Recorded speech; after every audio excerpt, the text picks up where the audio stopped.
جب حضرت قطب الدین بختیار کاکی کی وفات ہوئی تو کوہرام مچ گیا۔ جنازہ تیار ہوا، ایک بڑے میدان میں جنازہ پڑھنے کے لیے لایا گیا۔ مخلوق بڑی تعداد میں جنازہ پڑھنے کے لیے نکل پڑی تھی۔ انسانوں کا ایک سمندر تھا جو حد نگاہ تک نظر آتا تھا۔ یوں معلوم ہوتا تھا کہ ایک بکھرے ہوئے دریا کی مانند یہ مجمع ہے۔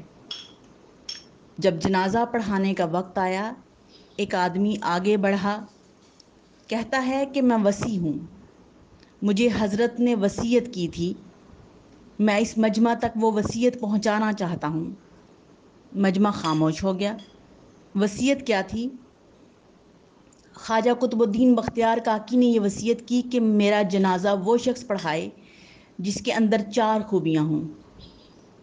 پہلی خوبی یہ ہے کہ زندگی میں اس کی تکبیر اولیٰ کبھی قضا نہ ہوئی ہو۔ دوسری شرط، اس کی تہجد کی نماز کبھی قضا نہ ہوئی ہو۔ تیسری بات یہ ہے کہ اس نے غیر محرم پر کبھی بھی بری نظر نہ ڈالی ہو۔ چوتھی بات یہ ہے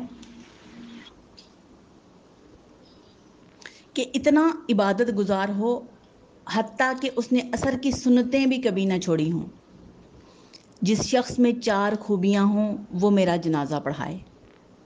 جب یہ بات کی گئی تو مجمع کو سانپ سونگھ گیا، سناٹا چھا گیا، لوگوں کے سر جھک گئے۔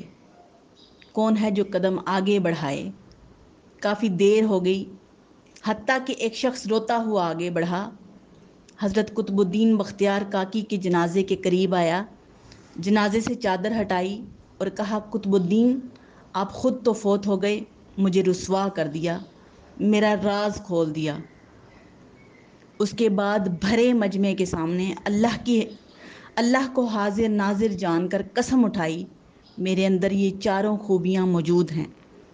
لوگوں نے دیکھا وہ وقت کا بادشاہ شمس الدین التمش تھا۔